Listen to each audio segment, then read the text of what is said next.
No, right, I made a sword scabbard. Never made one before. I bought this 13th century copy of a medieval middle-aged sword. It's a knight sword, single-handed, and it's hand-forged. And I got it from Celtic Web Merchant. I got it for £31, so it's a complete bargain. They're up to £34 now plus VAT, so I think it's about 41 quid or something. But it's amazing. It's hand forged. It's not battle ready, so it's not sharp. It's blunt, but it is a practice sword, so it is made for contact. And I don't know if you can see on the camera, but it is hand forged.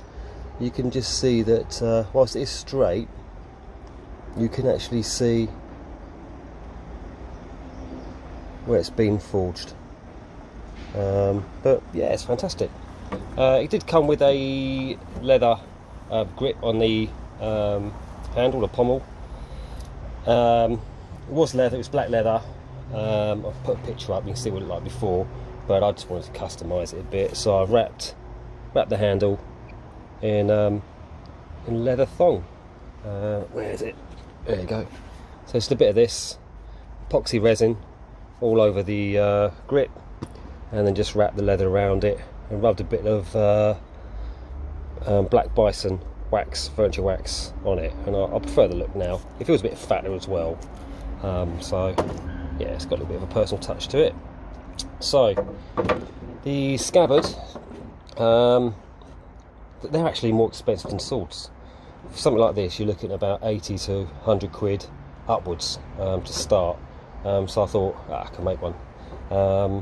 So this one I made out of a bit of poly pipe, and if you warm it up, you can flatten it. So I'll just flatten it up to show you, and you can just squash it down to whatever sort of thickness you need. You want a nice tight fit, and then you just cut the point off to make the pointed end. I didn't do a how-to video. I was just too excited. I want to get on with it.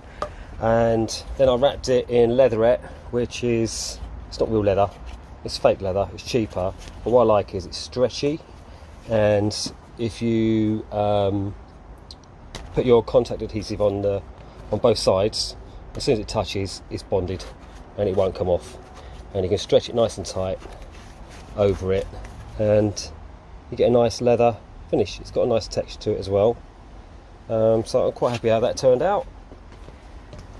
And then top and bottom, got brass sort of fittings on the end, stop it getting damaged.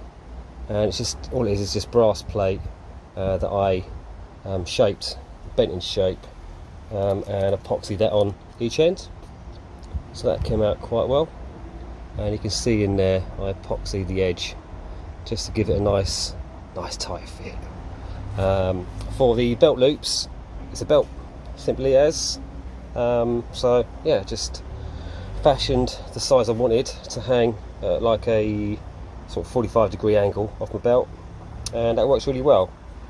Some medieval scabbards would have had hooks, so you can just unhook it if you need to when you're sitting down and stuff, but I wasn't too bothered. I'm quite happy with just having belt loops. And I just used these brass studs. They're just threaded, and they're epoxy to the actual scabbard frame itself, and then I paracorded it and also epoxied, and then I waxed the whole thing with black bison wax. So yeah, it's come out really well, and it's a nice fit. So it slots in nicely, it gets to that point there, which is where this is, and that last little bit drops it home and doesn't fall out. So yeah, really pleased with how that turns out. Looks really good. So that takes pride of place up on the wall, ornamental. I'm not really into cosplay or reenactments and stuff like that, although I don't know, if somewhere come up locally where they could teach us hand-to-hand sword fighting, I'd probably give it a go, and this would do the trick. But at the moment it's just ornamental. Lovely, thanks for watching.